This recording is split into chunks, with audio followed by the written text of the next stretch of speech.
咱那台東今仔日嘛算好天，不過有袂少所在水是還袂退，親像台東森林公園的步道，迄塊泥啊還佇咧淹水，縣府考慮安全，先暫時甲封起來。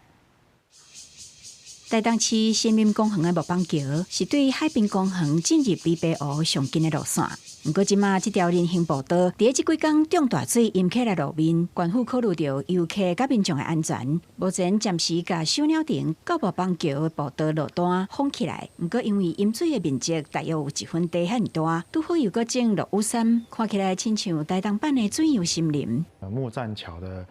這邊的區域會有一點積水還沒有退，那也請那個遊客經過這邊的時候，就是繞道。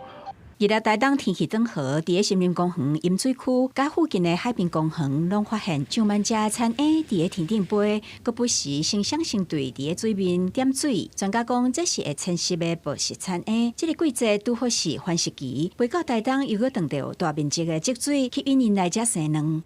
正值它的這個聚集繁殖的一個季節，所以說它就利用這樣一個時間，到這個戶外來，